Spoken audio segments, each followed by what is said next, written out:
Bonjour à tous et bienvenue dans un nouvel épisode des Cieux ouverts. J'espère que vous vous portez bien. Moi, en tout cas, ça va. Commençons. Aujourd'hui, nous sommes le 11 mars. Alors, prions afin que Dieu puisse prendre à nouveau contrôle de ce moment. Père Céleste, nous voici encore devant toi. Nous voulons remettre ce moment entre tes saintes mains, cette atmosphère. Viens et prends la place au milieu, Seigneur, de nous. Nous prions, Seigneur, afin que tu puisses pouvoir nous enseigner ta parole, Seigneur, au nom de Jésus. Permets que nos oreilles s'ouvrent, permets, Seigneur, que nous puissions également voir. Permets, Seigneur, que nous puissions recevoir, Seigneur, et non pas seulement entendre, mais vivre ta parole, Seigneur, au nom de Jésus. Nous remettons, Seigneur, et plaçons ce moment entre tes saintes mains à nouveau.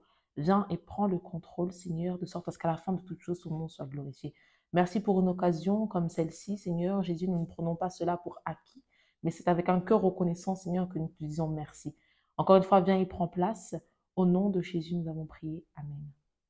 Alors, bonjour à nouveau. Aujourd'hui, le thème que nous avons, c'est les mains ointes. Les mains ointes. Et le verset biblique que nous avons, c'est Luc 4, 40. Luc 4, 40 qui nous dit: Après le coucher du soleil, tous ceux qui avaient des malades atteints de diverses maladies, les lui amenèrent.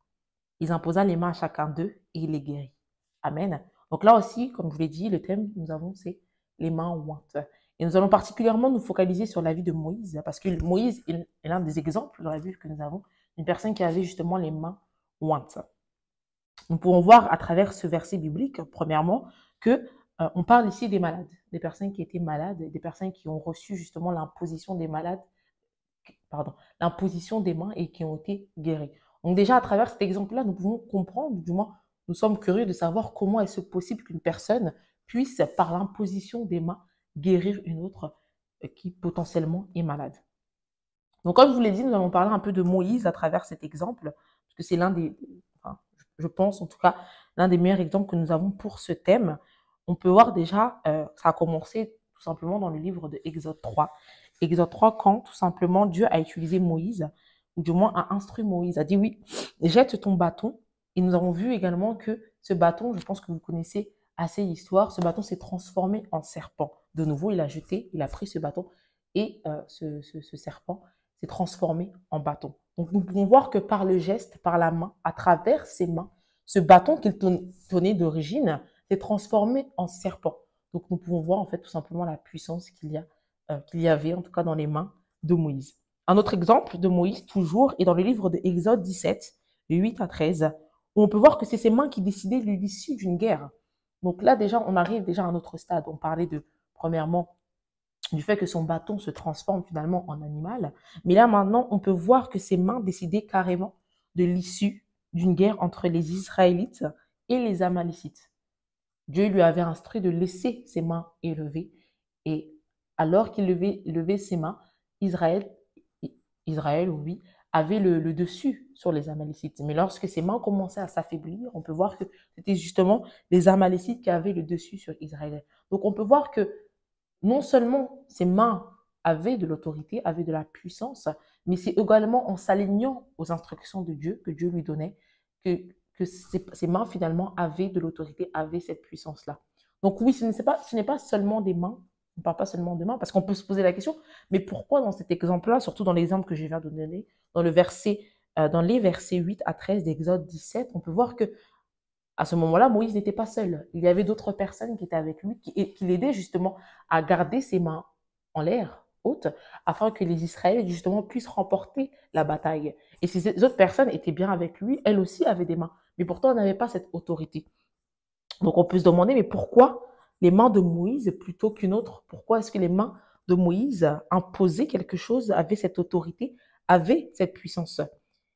Et la parole nous dit tout simplement, c'est parce que ses mains ont été en contact avec la Terre Sainte. Pour que vous puissiez recevoir, pour que vos mains puissent être oindres, vous devez être en contact avec ce qui vous permettra tout simplement de recevoir cette puissance-là. Et on verra plus loin, dans la discussion, qu'il y a aussi une autre condition pour que justement vos mains puissent être oindres. Dans le livre de Exode 14, 16, Dieu dit à Moïse, et je lis, « Toi lève ta verge et tends ta main sur la mer et fends-la, et les enfants d'Israël entreront au milieu de la mer à sec. » Un autre exemple, un troisième exemple où justement un autre exemple où Moïse pouvait, grâce à ses mains, parce qu'il a écouté aux instructions, il s'est aligné à la voix de Dieu, aux instructions que Dieu lui donnait, a permis à ce que les Israélites puissent traverser la mer. Et ça, encore une fois, on peut voir que c'est par les mains de Moïse que Dieu a divisé la mer. Sachez que vos mains, en tout cas, tous, nous avons tous des mains, et ces mains peuvent justement être des instruments que Dieu va utiliser afin de pouvoir accomplir son plan ou afin de pouvoir accomplir quelque chose dans la vie de quelqu'un. Donc, ce n'est pas seulement des mains. Voyez aussi cela comme un outil que Dieu justement peut utiliser pour accomplir ses promesses, accomplir ses prophéties.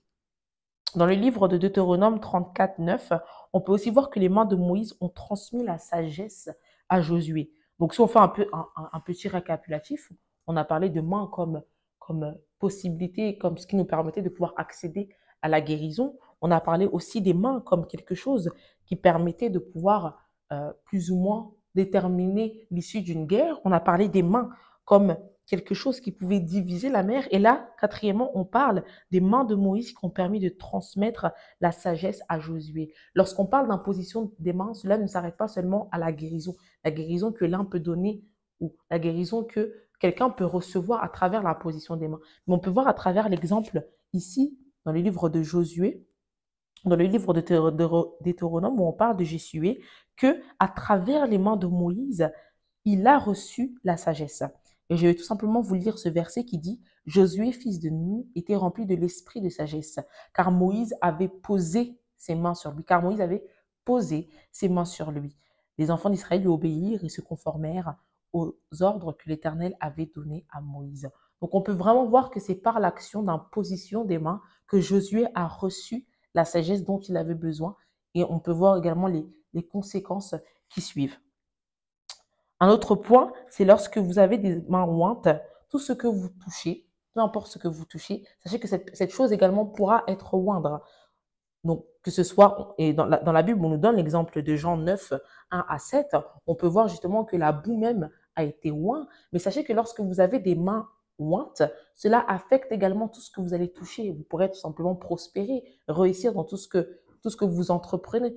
Donc vraiment, les mains ointes ne se limitent pas seulement à la guérison, ne se limite pas seulement à l'imposition des mains que vous pouvez faire sur les malades afin qu'ils reçoivent leur guérison. Tout ce que vous toucherez lorsque vous avez des mains ointes, parce que lorsqu'on parle de mains ointes, on parle également de la puissance que vous avez, justement, que vous recevez grâce à Dieu. Et c'est à travers ces mains, justement, que vous pouvez faire de grandes choses.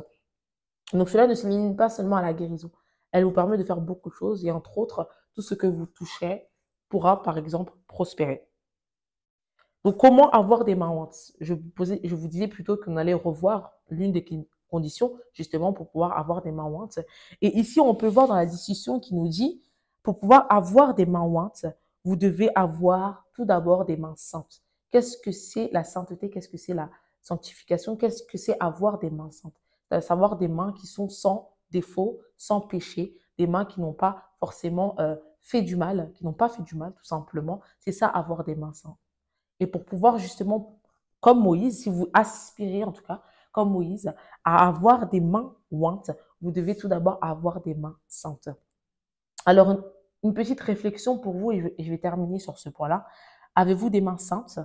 Car le feu de Dieu ne peut pas reposer sur des mains, ne peut que reposer sur des mains saintes. Encore une fois, pour pouvoir avoir des mains ointes, il faut tout d'abord chercher, désirer à avoir des mains saintes. Alors, la question que vous pouvez vous poser, c'est est-ce que j'ai des mains saintes? Est-ce que j'ai des mains qui me permettent aujourd'hui de pouvoir être ointe? Merci de m'avoir écouté. Que Dieu vous bénisse. Passez une très bonne journée.